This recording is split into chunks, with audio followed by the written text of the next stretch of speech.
Então, pessoal, vamos lá? Agora é a última parte da nossa aula, terceira parte da primeira aula. Estamos falando a respeito de jurisprudência e na sequência. Vamos lá. Jurisprudência. Jurisprudência em meio eletrônico. Aí sim, tá? Aí sim. Veja, o que se tornou ali destaque foi o recurso. Então, geralmente a gente coloca assim, a entidade, que vai ser Supremo, o nome do recurso, daí o número sempre vai tá em destaque. E daí logo em seguida o relator, que está onde? Município, aqui é uma, jurisprudência, o relator. O relator vai logo depois aqui do nome. Cadê? Aqui não tem, né? Aqui, ó, relatora. E daí disponível em acesso aí. É isso que a gente precisa saber. Tá? Daí o site, entrando no site, daí faz a busca. Então é isso. E atos normativos, é a mesma coisa. Tudo que é documento público, a gente deixa de fazer referência na área do direito.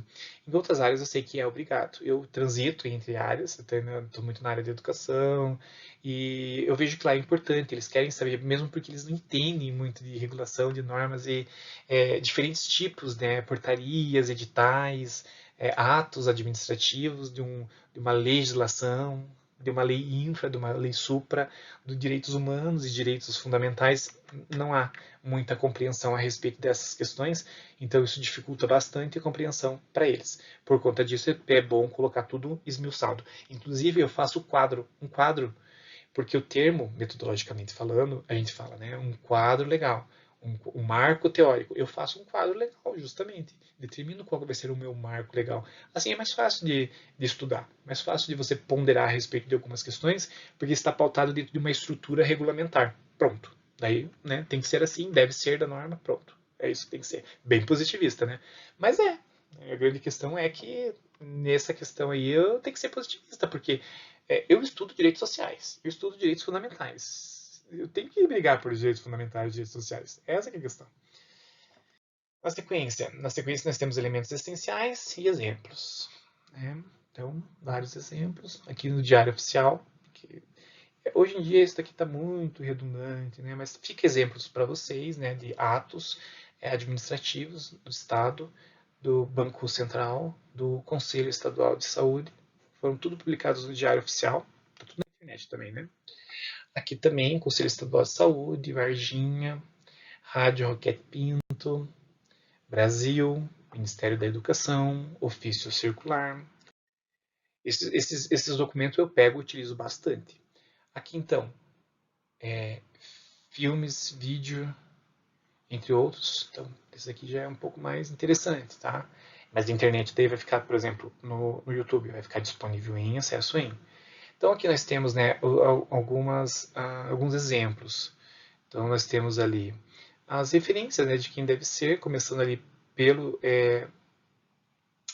John Mayall, que é o diretor do filme, começa sempre pelo diretor, aí o nome do filme. Aqui nós temos a Eric Clapton, que é a diretor de arte, diretor de música, e assim sucessivamente. Ó. Então segue lá, é um disco Blu-ray, tem 159 minutos, em cores, e assim vai. É um concert.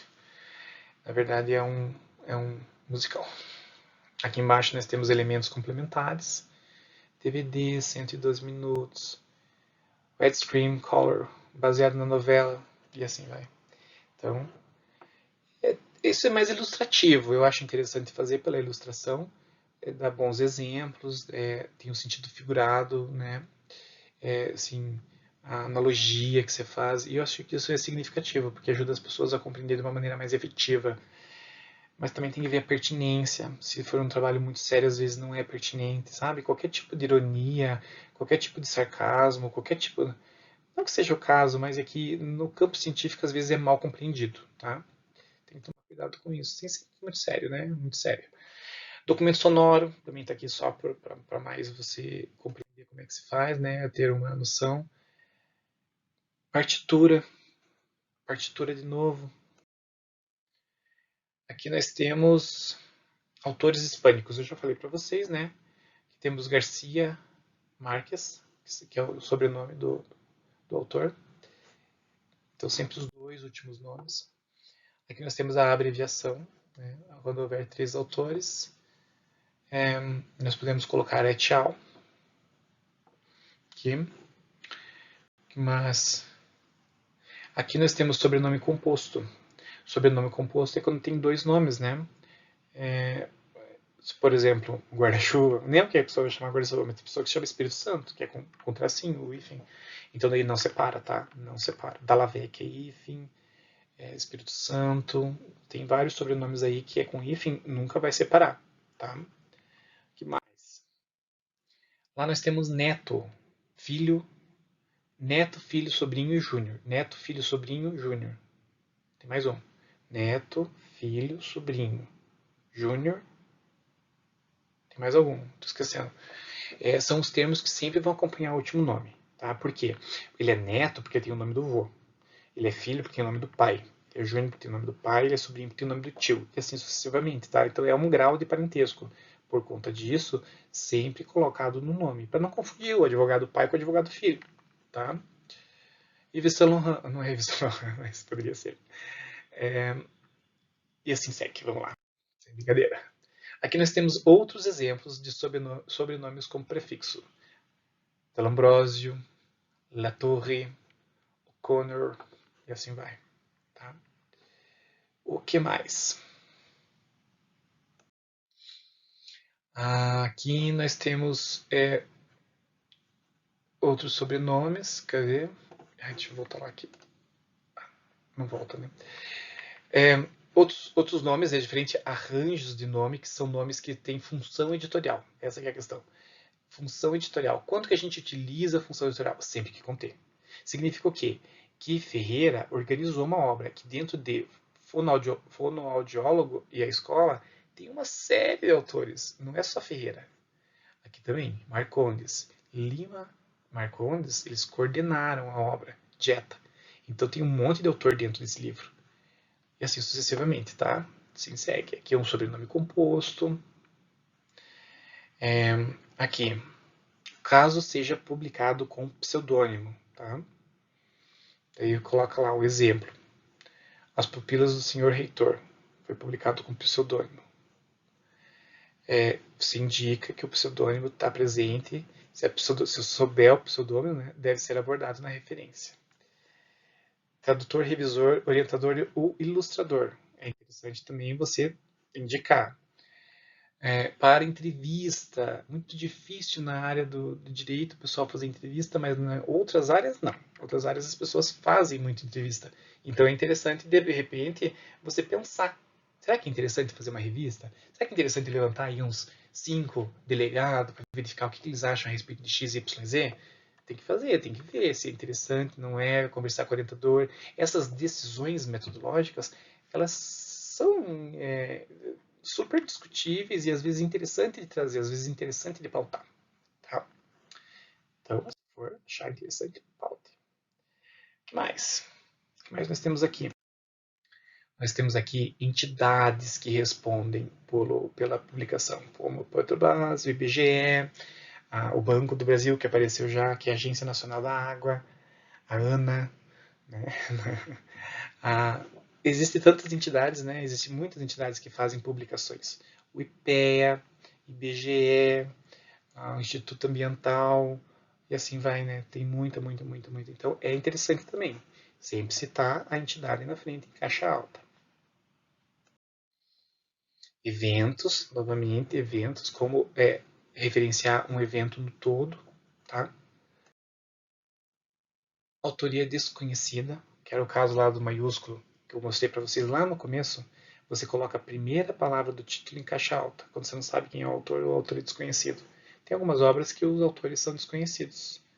Tem uma obra bem conhecida que é o famoso Viajante Inglesa, alguma coisa assim o nome, que é uma obra super conhecida e ninguém sabe quem escreveu. Então aqui nós temos um aplicativo que é interessante vocês terem. Por quê? Porque ele também ajuda muito a nossa vida. Vamos lá? Aplicativo Minha Biblioteca. Ele foi desenvolvido pelo pessoal da UNB e simplesmente é uma mão na roda na nossa vida. Por quê? Porque ele faz a leitura dos códigos de barras de livros e traz a catalogação desse livro no nosso aplicativo. Isso é uma grande mão na roda. Então eu clico aqui no mais. No mais eu vou no código de barra, clico ali no código de barra e faço a leitura do código de barra. Tá vendo? Então eu peço, ele fez automático, né? Eu peço para que ele faça a leitura desse código de barra e busque na internet de quem que é este livro. Então aqui o livro é Panorama do Segundo Império, é um livro da coleção Memória Brasileira, e ele trouxe aqui pra gente então essa referência. Eu salvo a referência clicando no cantinho e vou fazendo uma lista de referências bibliográficas de livros que eu tô tendo, que eu tenho na minha pesquisa ou na minha biblioteca, e assim, de maneira muito fácil, depois eu posso vir aqui no canto e fazer a importação ou a exportação desses dados. O que facilita a minha vida? Eu não preciso ficar digitando bibliografias, referências bibliográficas. Fica muito mais fácil, ganho tempo nesse processo. Então, tá aí a dica para vocês. Espero que vocês utilizem essa dica aí no futuro próximo e logo a gente terá um novo aplicativo para a gente poder fazer uso durante o processo de pesquisa. Um beijo, um abraço, até mais, fiquem bem. Até, tchau!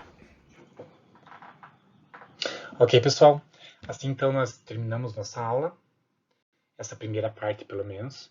E na sequência a gente já vai vir com outros assuntos, com a segunda norma, então, tá? Até mais!